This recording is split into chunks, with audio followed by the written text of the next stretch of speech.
Whoa. Mount and Blade 2 Bannerlord. What's up? My name's Future Man, and we got an awesome segment right now talking about that game. I'm joined by my co-host, Man. Yes, here I am. Bannerlord. Good to be here. That's right. And of course, introduce yourselves. What do you guys do? How do you, what do you do for the game? How do you... Thank you, men. Various men. Yeah, Man. I'm Frank Elliott. Past man and far future man. I'm Frank Elliott, so I'm community manager at Tailwind Entertainment. Yeah. We're here to talk about Mount and Blade 2 Bannerlord. It's my colleague. My name is Stenom. I'm an animator at the studio.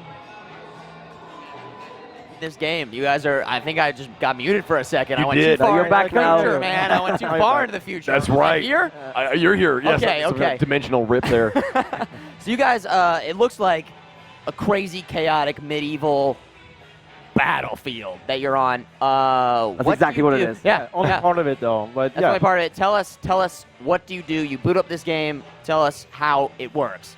Okay, so I'm gonna go for this one. Yeah, go. Right. Okay, so Mount and Blade is like an action RPG strategy sandbox simulation game, right? So it's all of these insane Whoa. genres like kind of like thrown into one. So you're like this one character in the world. You create your own character. You make your face. You make your own backstory, and you jump into this world, and you're just interacting with it in interesting ways, right? So you have all these huge warring factions that are conducting campaigns amongst themselves, constantly warring, making peace, having battles, and you just kind of get involved in that in your own way. And you can become a lord. You can become a king. You can use diplomacy. You can like be like a trade entrepreneur, ruler of a business, or you can like be like a crime lord. And so when you get into the battles, you're actually just like one character, you're one player, like fighting amongst all of your hundreds of AI soldiers as well. So it's like these like large-scale immersive battles that you get to fight into. I love games where it's like you choose who you want to be. You play the game the way that you want to play it. Yeah, Exactly. I was gonna say the scope of the game sounds absolutely incrable. Like it just sounds like a medieval sim. Like you just you just create your It's character exactly and you're what it just is, yeah. in a world Exactly that right, you can. yeah. It's like a feudal warfare simulator, essentially. Yeah, yeah, That's what absolutely. it's all about. It looks amazing. Yeah. Now, Is there Thank like you. a story that you're kind of involved in? Do you affect the world? Like, what is the scope? Oh, Exactly, yeah, right? definitely. Okay, like you want to take No, that? no, you go. Well, basically, like in our last games, we never had like an actual storyline. Okay. But like, you kind of create your own story by the way you play, right? So it kind of tells itself. So you become lord of this faction. You help that faction to maybe take over half of the world, and then you go, okay, I don't like the king anymore, so I'm going to start my own kingdom. Cool. And I'm going to like rebel, and I'm going to take over the rest of your towns. And like, just the way you play is going to define your own story and the interactions that you have with the like AI lords as well. In the new game, we have like an optional main story. So it's like a whole main story that you can do, and that's going to help you like introduce you to the mechanics, get involved with the sandbox. But I mean, you can just like leave that and just do whatever the hell you want, basically. I like that. sick. I like the idea of just being like, you play the game the way you want to play it. Yeah. So many games are like linear, here you go, and that can work. Yeah. You know, but the idea of just being like, create your own character, here's the world, play the game. Oh wow! And here We we got go. some footage Let's check out the here. battle. Yes, this is what I want to Yeah. see.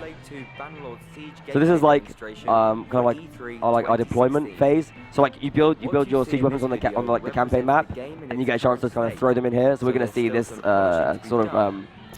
We're gonna place like our mangonels, and we have like flaming ballistas, and you can put your siege towers. So you can actually like tailor your approach based on like that castle that you see in the background. So you can look at the shape of the castle, the troop composition of the defense, and you can pick your own tailor-made like assault strategy.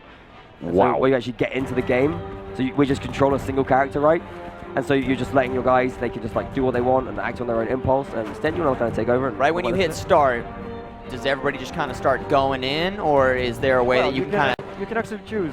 You can micromanage and lead your men and command them. You can group them up and say like, these archers, you stand here and you man this area and shoot on those guys. You guys take the siege tower, or you can just tell them to basically handle themselves, and then you can focus completely on your own. Exactly. Oh, I love that idea of sort of starting out like a tabletop war sim kind of game. Yeah. And then you just sort of you can jump into your character and just sort of run around this battlefield that you've set up, and just watch the chaos ensue. Or like you said, you can take some more like micromanagement. Yeah, and the philosophy is all over this game as well. The freedom, because there's no lock-on or anything. You're basically free to do with the combat as well. It's direction blocking and direction attacking as well.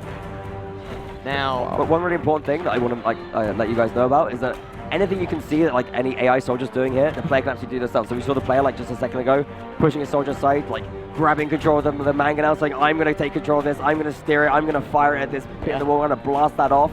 and then actually going to expose the guys behind it. So as the commander, you can absolutely do that. You can say, I'm going to raise the ladders, I'm going to use the battering ram. You're fully involved and immersed in every single piece of this. I mean, you can even just be the guy loading the stones if you want. You can be like, I'm going to load this with stars. Back here. the game lets you do that, yeah. Yeah, I want to meet the guy who like wants to be the guy loading the stones into the catapult. It's like, oh, it's so rewarding. I've always wanted to do that. Just that. It's cool though that you can absolutely do that.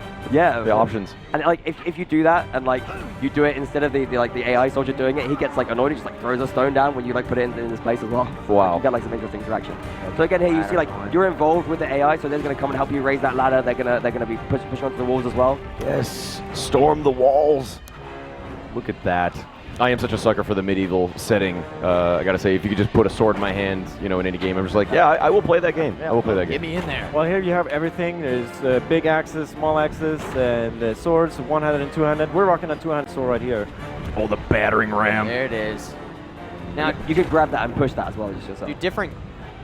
do different castles have like different types of defenses that you have to yeah. overcome? And Definitely. This castle in particular has sort of made this structure that is thin so that a battering ram cannot enter, and they have this second part of door, which makes that if you're going to cut it down, you have to use your men, and then they have you trapped with this murder hole here, and they can throw down stones and pots of fire at you. Look out! I'm sorry, was this called a murder hole? Is that what Yeah. That has got to be one of the coolest terms. He's trying to help out here, but he dropped it anyway, and it gets on the guys and it gets on fire. It's very dangerous. Sorry. Yeah. Oops. So yeah, time to let the AI handle some of this. Let them get in there. Now, you guys took a very historical approach here. Like, this is real. They had a murder hole. Yeah, right? exactly. That's absolutely true. Like history kind of inspires our design, right? Yeah. So we looked a lot at like historical castles. Looked at like why does the castle look like this? Like why do we have these low walls and these towers that flank them? Like why are they shaped like that? We really made sure that everything working in our game is working just like in real life. Like it's a very authentic experience. So like the siege tower, that's going to put you like on an even footing with the defense, but it's going to take a more of a longer time to push into place. That's what you're going to see is like intelligent AI defensively actually reacting to what we're doing here. So as we kind of push this down, the first thing you're going to see is a whole bunch of guys come out of that gatehouse to actually like close this choke point off and actually kind of like deal with this threat. Now here we go. Now it's getting into crazy. the mix. Yeah, just got to swing that hack of the heads off. And it's got like saying how much damage you're doing down there in the bottom corner. Yeah. Tell us about customizing your character. Could you have like a big axe? Yeah, of course. Do you have like Absolutely. stats, or is it just? Yeah, so you have skills which kind of develop based on like the kind of things that you're doing. You can kick this guy off the walls as well, right there. You have like stats which develop based on what you do in the game. So if you use a lot of two-handers, you're gonna get better at that as well. Like as you play the game, Awesome. you could like customize it. You can be like, I throw javelins, I shoot a bow, and I have a big axe as well. You can like fully do that yourself. Upgrade your armor. Yeah, you can actually craft your own weapons and like name them as well. Yeah. We did, of course. You can name your sword. So we have like a lot of role-playing features like that. Really, you kind of pick exactly who you want to be in the world, and you kind of pursue your own goals essentially. So you see, we've actually drawn the guys away. So now the guys are kind of battering down that gate unhindered because we drew them away from that position with our wall breach with the siege tower. What would a victory look like? Like total and complete slaughter, or do they like run away? Are there different scenarios how to take the castle if you take the king, if you kill the king? Well, you're gonna kind of see like what happens now. Our guys are still battering down the gate. We could open this door. I forget to when I'm playing the game, but you can open that door if you like. So you can see what they're doing right now is that they're doing like a tactical retreat right now. Oh, okay. Look. Yeah, they can see they're actually retreating because they're like, okay, the walls are lost. We gotta back off into the gate. And then you can see them like holding up their shields to like deal with me as a threat, like firing my bow towards them as well. It's like alright, being in charge. I love how your guys are like just getting burned alive in the murder hole, and you give it one good whack. You're like, sorry, dudes, I tried.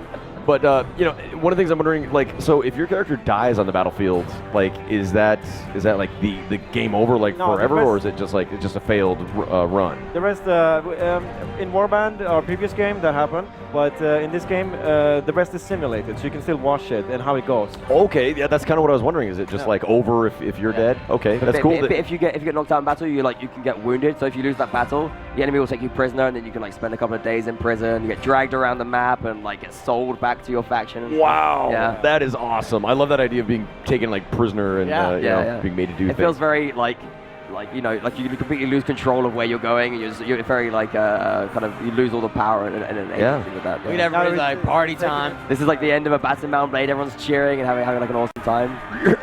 This is pretty much like the Masm experience. We've got like the facial animations as well. They're all cheering. They've got blood on their faces and stuff. Absolutely. That good old bloodlust is in full effect, I think. So what happens now? We're not actually showing it, but like after this, we'll actually go into the keep and have like a keep fight with those guys who retreated in from before, and that's like a kind of like more like a boss battle. So you're kind of in there fighting with the Lord and their like close companions and having like a very intense, dramatic battle that the players got, like having a big impact on as well. Wow, it sounds incredible. Again, the scope of the game is what is just blowing my mind, honestly. Like just the things that you're able to do. It sounds like there's not too many limitations on it. Yeah, pretty much. I mean, that's like one of like our kind of goals when we're designing the game. We want players to feel like if they feel like they can do something, or if they feel like they want to do something, we kind of let the game do it. So if the player like wants to, I don't know, just like be like a trader and kind of like or like kind of starve out their enemies during a siege, and like spend a long time bombarding it and really hurting the walls, they can do that as well. You can have that approach, or you can just like try and send your guys up the ladders, try and take it with a quick assault before any like reinforcements come. You can like have all this freedom to just take your own approach and react to the different situations that happen in the game. It's very cool. You were saying that you guys have modding. Yes, yes, exactly. Like, okay. You guys want to talk about modding? We have already a very strong modding community for our older games, and this time we're making a completely new engine, and we're making it so that it's moddable from every different angles, and we're also making it so that the people can combine and mix their different mods as well and pick their favorites and make sort of their favorite game. Their preferred experience. Perfect. Wow. Giving it up to the community. That's awesome. When can people get their hands on this game? And, right. And on what platform? I mean, we're developing for the PC, like primarily. And sort of we've only really announced the PC release right now. Anything else might have to come later. Yeah. But we're pushing for like maybe some kind of beta or maybe an early access release, hopefully by the end of this year. But really full release, we're looking at some point next year for that. Okay. Sounds good. Awesome. Mountain Blade 2 Bannerlord, man. Looks good. I'm down, honestly. Right? Yeah. Like, I'm sold on it. Like, just being able to make a character and go, like... Slaughter. Exactly. Like, right? I want to commit some regicide. Yeah. Well, thank you guys for coming on. And thank you so much for having us. Very cool. And pleasure.